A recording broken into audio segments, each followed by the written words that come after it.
ನಿಮ್ಮೆಲ್ಲ ಡೀಟೇಲ್ಸ್ಗೆ 7,11,00,000 ಈ ದರೋಡೆ ಕೇಸ್ನಲ್ಲಿ ಬೆಂಗಳೂರಿನ ಪೊಲೀಸ್ ಪೇದೆ ಭಾಗಿಯಾಗಿದ್ದಾರೆ. ಪೊಲೀಸ್ ಪೇದೆ ಅಣ್ಣಪ್ಪ ನಾಯಕ್ನನ್ನ ವಶಕ್ಕೆ ಪಡೆದು ತೀವ್ರ ವಿಚಾರಣೆ ನಡೆಸಲಾಗ್ತಾ ಇದೆ. ಈ ಪೊಲೀಸ್ ಪೇದೆ ಮೇಲೆ ಅನುಮಾನ ಇದೆ. ಈಗ ತನಿಖೆ ನಡೆಸ್ತಾ ಇರುವಂತಹ ಅಧಿಕಾರಿಗಳಿಗೆ, ಹಾಗಾಗಿ ಈತನನ್ನ ವಶಕ್ಕೆ ಪಡೆದು ತೀವ್ರ ವಿಚಾರಣೆ ನಡೆಸಲಾಗ್ತಾ ಇದೆ. ಗೋವಿಂದಪುರ ಪೊಲೀಸ್ ಠಾಣೆಯ ಕ್ರೈಮ್ ಪಿಸಿ ಅಣ್ಣಪ್ಪ ನಾಯಕ್ ವಶಕ್ಕೆ ಪಡೆದು ವಿಚಾರಣೆ ನಡೆದಿದೆ. ದರೋಡೆ ಕೇಸ್ನಲ್ಲಿ ಪೊಲೀಸ್ ಕಾನ್ಸ್ಟೇಬಲ್ ಅಣ್ಣಪ್ಪ ನಾಯಕ್ ಪಾತ್ರ ಏನು, ಇವರ ಇನ್ವಾಲ್ವ್ಮೆಂಟ್ ಏನು ಈ ಪ್ರಕರಣದಲ್ಲಿ?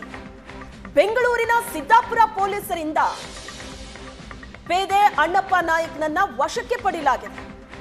ದರೋಡೆಕೋರರ ಜೊತೆ ಈ ಕಾನ್ಸ್ಟೇಬಲ್ ನಿರಂತರವಾಗಿ ಸಂಪರ್ಕದಲ್ಲಿದ್ರಂತೆ.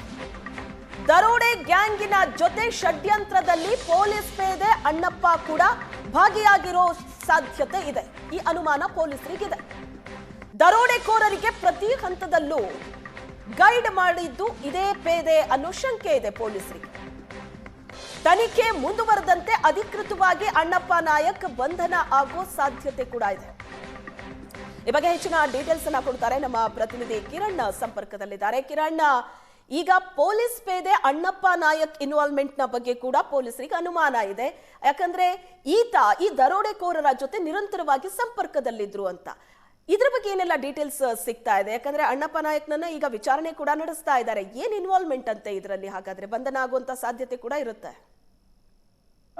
ಖಂಡಿತ. ಬೆಂಗಳೂರಿನ ಸಿದ್ದಾಪುರ ಪೊಲೀಸ್ ಠಾಣಾ ವ್ಯಾಪ್ತಿಯಲ್ಲಿ ನಡೆದಿದ್ದಂತಹ ದರೋಡೆ ಪ್ರಕರಣದ ಮುಖ್ಯ ಮಾಸ್ಟರ್ ಮೈಂಡ್ ಅಂದ್ರೆ ಕಾನ್ಸ್ಟೇಬಲ್ ಆಗಿರ್ತಕ್ಕಂಥ ಅಣ್ಣಪ್ಪ ನಾಯಕ್ ಅನ್ನೋದು ಈಗ ತನಿಖೆ ವೇಳೆ ಗೊತ್ತಾಗಿರ್ತಕ್ಕಂಥದ್ದು. ಗೋವಿಂದಪುರ ಪೊಲೀಸ್ ಠಾಣೆಯ ಕ್ರೈಮ್ ಪಿಸಿ ಆಗಿರ್ತಕ್ಕಂಥ ಅಣ್ಣಪ್ಪ ನಾಯಕನ್ನ ನಿನ್ನೆ ಮಧ್ಯಾಹ್ನ ಸಿಸಿಬಿ ಮತ್ತು ದಕ್ಷಿಣ ವಿಭಾಗದ ಪೊಲೀಸರು ಆತನನ್ನ ವಶಕ್ಕೆ ಪಡಿತಾರೆ. ಅವನ ಮನೆ ಬಳಿನೇ ಸಹ ಆತನನ್ನ ವಶಕ್ಕೆ ಪಡೆದು ಎತ್ಕೊಂಡ್ಬರ್ತಾರೆ. ನಂತರ ರಹಸ್ಯ ಸ್ಥಳದಲ್ಲಿಟ್ಟು ಆತನನ್ನ ವಿಚಾರಣೆ ಮಾಡ್ತಾ ಇರ್ತಕ್ಕಂಥದ್ದು. ಈ ನಡುವೆ ದರೋಡೆ ನಡೆಯುತ್ತೆ. ಆ ದರೋಡೆಯಲ್ಲಿ ಈತ ಮುಖ್ಯ ಪಾತ್ರ ವಹಿಸಿರ್ತಕ್ಕಂಥದ್ದು. ಕಾನ್ಸ್ಟೇಬಲ್ಗಳೇನಿದ್ದಾರೆ, ಈತ ಅಣ್ಣಪ್ಪ ನಾಯಕ್ ಸಾಕಷ್ಟು ಈ ಹಿಂದೆ ಕೂಡ ಆತ ದರೋಡೆ ಪ್ರಕರಣ ಆಗಿರ್ಬೋದು, ಕ್ರೈಮ್ ಪ್ರಕರಣಗಳಲ್ಲಿ ಭಾಗಿಯಾಗಿದ್ದ. ಮತ್ತೆ ಆತನ ಮೇಲೆ ಸಸ್ಪೆಕ್ಟ್ ಇತ್ತು. ಆತ ಆರೋಪಿಗಳ ಜೊತೆ ವಾಟ್ಸ್ಆಪ್ ಕಾಲ್ ನಲ್ಲಿ ಸಲಹೆ ಸೂಚನೆಗಳನ್ನ ಕೊಡ್ತಾ ಇದ್ದ ಅನ್ನೋ ಮಾಹಿತಿ ಇರ್ತಕ್ಕಂಥದ್ದು. ಎಲ್ಲಿ ಹೋಗ್ಬೇಕು, ಏನ್ ಮಾಡ್ಬೇಕು, ಹೇಗೆ ಇರ್ಬೇಕು, ಪೊಲೀಸ್ ತನಿಖೆ ಹೇಗ್ ನಡೆಯುತ್ತೆ, ಹೇಗೆ ಎಸ್ಕೇಪ್ ಆಗ್ಬೇಕು ಅನ್ನೋದ್ರ ಬಗ್ಗೆ ಸಂಪೂರ್ಣವಾಗಿ ರಾಬರ್ ಇದ್ದಾರೆ ಅವರಿಗೆ ಮಾಹಿತಿ ಕೊಡ್ತಾ ಇದ್ದ ಅನ್ನೋ ಮಾಹಿತಿ ಇರ್ತಕ್ಕಂಥದ್ದು. ಮತ್ತೆ ಆತ ಅಲ್ಲಿ ಆ ಭಾಗದ ಬಾಣಸ್ವಾಡಿ ಭಾಗದಲ್ಲಿ ಇರ್ತಕ್ಕಂಥ ಒಂದು ಏರಿಯಾಗೆ ಕರೆಸ್ಕೊಂಡು ಆರೋಪಿಗಳೇನಿದ್ದಾರೆ ಆ ದರೋಡೆಕೋರರಿಗೆ ಎಲ್ಲಾ ರೀತಿಯ ಮಾಹಿತಿಯನ್ನ ಕೊಟ್ಟಿದ್ದ. ಮತ್ತೆ ಹೇಗ್ ಬಚಾವ್ ಆಗ್ಬೇಕು ಅನ್ನೋದು ಕೂಡ ಹೇಳ್ಕೊಟ್ಟಿದ್ದ. ಪೊಲೀಸರು ಯಾವ ರೀತಿ ನಿಮ್ಮನ್ನ ಟ್ಯಾಕಲ್ ಮಾಡ್ತಾರೆ, ಟ್ರ್ಯಾಕ್ ಮಾಡ್ತಾರೆ, ಮತ್ತೆ ಹೇಗ್ ಎಸ್ಕೇಪ್ ಆಗ್ಬೇಕು, ಯಾವ ಟೈಮಲ್ಲಿ ರಾಬ್ರಿ ಮಾಡಿದ್ರೆ ನೀವು ಸಿಟಿಯನ್ನ ಔಟ್ಸ್ಕರ್ಟ್ ಇಂದ ಎಸ್ಕೇಪ್ ಆಗಿ ಹೋಗೋದಕ್ಕೆ ಸಾಧ್ಯ ಆಗುತ್ತೆ ಅನ್ನೋದು ರೀತಿ ಎಲ್ಲಾ ರೀತಿಯ ಷಡ್ಯಂತ್ರ ಪ್ಲಾನ್ ಅನ್ನ ಮಾಡ್ಕೊಟ್ಟಿದ್ದ. ಹೀಗಾಗಿ ಅಣ್ಣಪ್ಪ ನಾಯಕನ್ನ ವಶಕ್ಕೆ ಪಡೆದು ವಿಚಾರಣೆ ನಡೆಸೋ ಸಂದರ್ಭದಲ್ಲಿ ಈತ ಮಾರ್ಗದರ್ಶನದಲ್ಲೇ ಸಹ ಎಲ್ಲಾ ನಡೆದಿರೋದು ಗೊತ್ತಾಗಿರ್ತಕ್ಕಂಥದ್ದು. ಹೀಗಾಗಿ ತನಿಖೆ ಮುಂದುವರೆದಂತೆ ಈತನ್ನ ಅಧಿಕೃತವಾಗಿ ಇವತ್ತು ಸಂಜೆ ವೇಳೆಗೆ ಬಂಧನ ಮಾಡೋ ಸಾಧ್ಯತೆ ಇರ್ತಕ್ಕಂಥದ್ದು. ಮುಖ್ಯವಾಗಿ ಈತನೇ ಸಹ ಮಾಸ್ಟರ್ ಮೈಂಡ್ ಅಂತ ಹೇಳಿ ಈಗ ತನಿಖೆ ವೇಳೆ ಗೊತ್ತಾಗಿರ್ತಕ್ಕಂಥದ್ದು. ಆತನಿಗೆ ಸಾಕಷ್ಟು ರೀತಿಯಲ್ಲಿ ಡ್ರಿಲ್ ಮಾಡ್ಲಾಗ್ತಾ ಇದೆ. ಮತ್ತೆ ಆರೋಪಿಗಳು ಮತ್ತೆ ಈತನ ಸಂಪರ್ಕ ಹೇಗಿತ್ತು ಅನ್ನೋದ್ರ ಬಗ್ಗೆನೂ ಸಹ ತನಿಖಾಧಿಕಾರಿಗಳು ಈತನನ್ನ ವಶಕ್ಕೆ ಪಡೆದು ತೀವ್ರ ವಿಚಾರಣೆ ಒಳಪಡಿಸಿರ್ತಕ್ಕಂಥದ್ದು.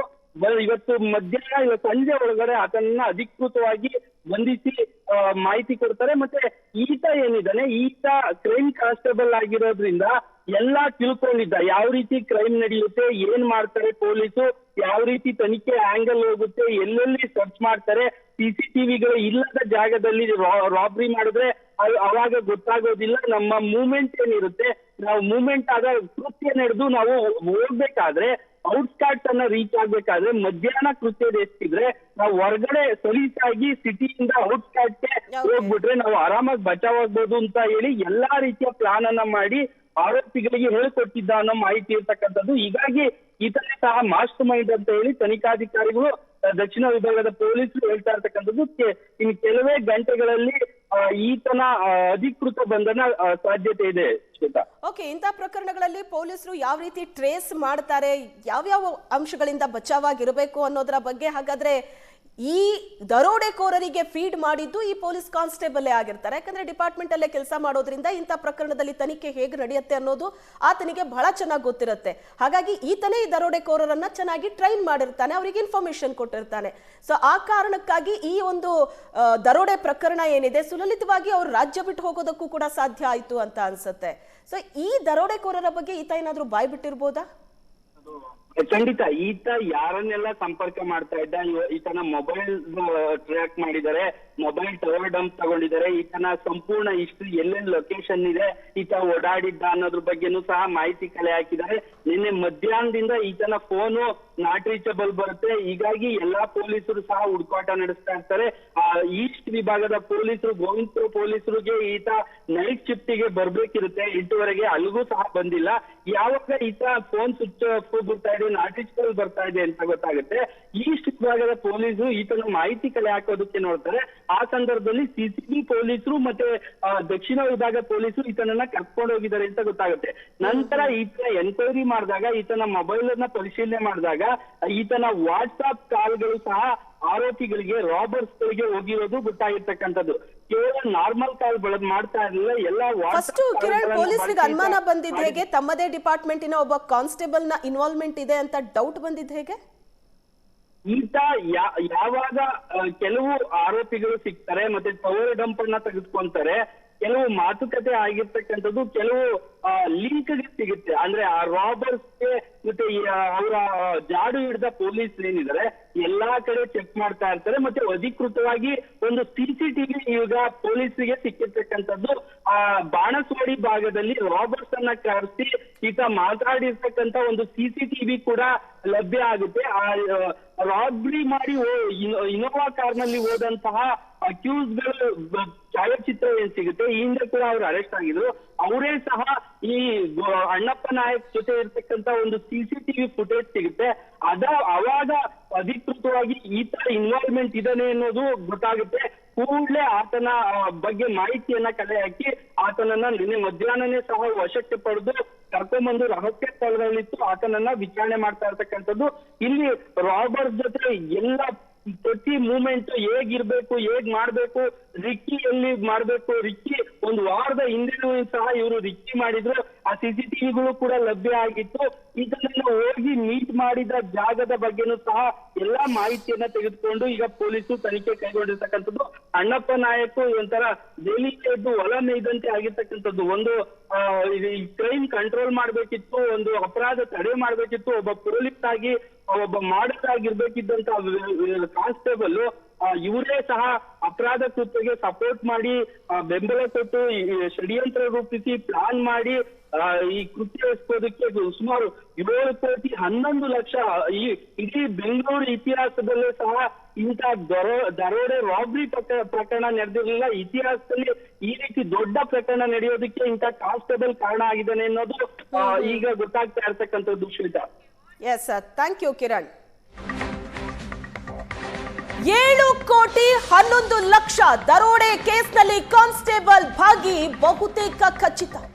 ದರೋಡೆಕೋರರ ಜೊತೆ ಸೇರಿ 7 ಕೋಟಿ ಲೂಟಿ ಮಾಡಿದ್ನ ಪೊಲೀಸ್ ಪೇದೆ ಅಣ್ಣಪ್ಪ ನಾಯಕನನ್ನ ವಶಕ್ಕೆ ಪಡೆದು ತೀವ್ರ ವಿಚಾರಣೆ ನಡೆಸಿದ್ದಾರೆ. ದರೋಡೆಕೋರರ ಜೊತೆ ಸೇರಿ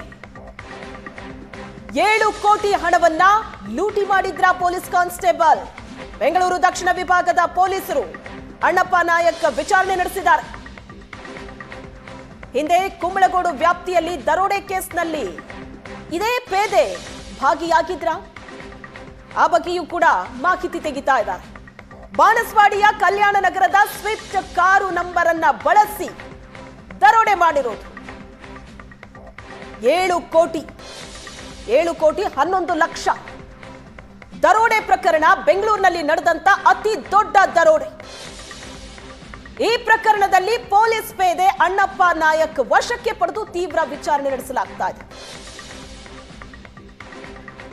ಈ ಬಗ್ಗೆ ಹೆಚ್ಚಿನ ಡೀಟೇಲ್ಸ್ ಕೊಡ್ತಾರೆ ಕಿರಣ್ ಇದ್ದಾರೆ ಸಂಪರ್ಕದಲ್ಲಿ. ಕಿರಣ್, ಕಾನ್ಸ್ಟೇಬಲ್ ಪಾತ್ರ ಬಹುತೇಕ ಕನ್ಫರ್ಮ್ ಆಗ್ತಾ ಇದೆ. ಅದರ ಜೊತೆಗೆ ಈ ಹಿಂದೆ ಕುಂಬಳಗೋಡ್ನಲ್ಲಿ ನಡೆದಂತಹ ಒಂದು ಪ್ರಕರಣ ಏನಿದೆ, ದರೋಡೆ ಕೇಸ್, ಅದರಲ್ಲೂ ಕೂಡ ಈ ಪೇದೆ ಭಾಗಿಯಾಗಿದ್ರಾ ಅನ್ನೋ ಅನುಮಾನ ಇದೆ. ಇದರ ಬಗ್ಗೆ ಡೀಟೇಲ್ಸ್ ಏನಾದ್ರೂ ಸಿಗ್ತಾ ಇದೆಯಾ? ಖಂಡಿತ ಶ್ವೇತಾ. ಬೆಂಗಳೂರು ದಕ್ಷಿಣ ವಿಭಾಗದ ಪೊಲೀಸರು ಪೇದೆ ಅಣ್ಣಪ್ಪ ನಾಯಕ್ನ ವಿಚಾರಣೆ ಮಾಡಿದ ಸಂದರ್ಭದಲ್ಲಿ ಈ ಹಿಂದೆ ಕೂಡ ಕುಂಬ್ಳಗೋಡು ಠಾಣಾ ವ್ಯಾಪ್ತಿಯಲ್ಲಿ ಒಂದು ದರೋಡೆ ಪ್ರಕರಣ ನಡೆದಿರುತ್ತೆ. ಹಾಗಾಗಿ ಆ ಪ್ರಕರಣದಲ್ಲೂ ಸಹ ಈತ ಭಾಗಿಯಾಗಿದ್ದಾನೆ ಅನ್ನೋದು ಸ್ಪಷ್ಟ ಆಗ್ತಾ ಇರ್ತಕ್ಕಂಥದ್ದು. ಹೀಗಾಗಿ ಈತನ ಆರೋಪಗಳೆಲ್ಲವೂ ಸಹ ಈತನ ಮೇಲಿದ್ದಂತ ಆರೋಪಗಳಿಗೆ ಸ್ಪಷ್ಟ ಸಾಕ್ಷ್ಯಗಳು ಸಿಗ್ತಾ ಇದೆ, ಎವಿಡೆನ್ಸ್ಗಳು ಸಿಗ್ತಾ ಇದೆ. ಹೀಗಾಗಿ ಈ ಹಿಂದೆ ಕೂಡ ಈತ ಸಾಕಷ್ಟು ಪ್ರಕರಣಗಳಲ್ಲಿ ಭಾಗಿಯಾಗಿರೋದು ಗೊತ್ತಾಗಿದೆ.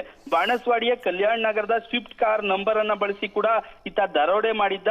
ದರೋಡೆಯಲ್ಲಿ ಪೊಲೀಸ್ ಪೇದೆ ಪಾತ್ರದ ಬಗ್ಗೆ ತನಿಖಾಧಿಕಾರಿಗಳು ಕೂಡ ಅನುಮಾನ ವ್ಯಕ್ತಪಡಿಸಿದ್ರು. ಅದು ಈಗ ಸಾಬೀತಾಗಿರ್ತಕ್ಕಂಥದ್ದು.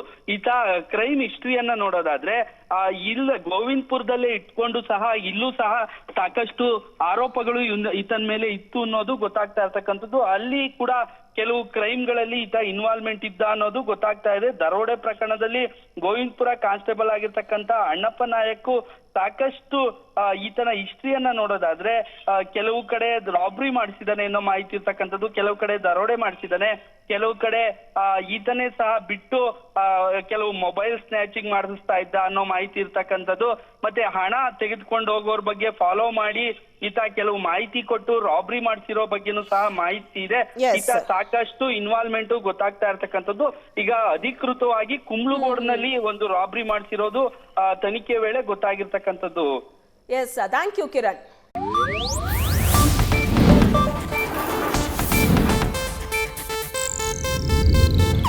ಇದು ಏಷ್ಯಾನೆಟ್ ನ್ಯೂಸ್ ನೆಟ್ವರ್ಕ್ ಪ್ರಸ್ತುತಿ.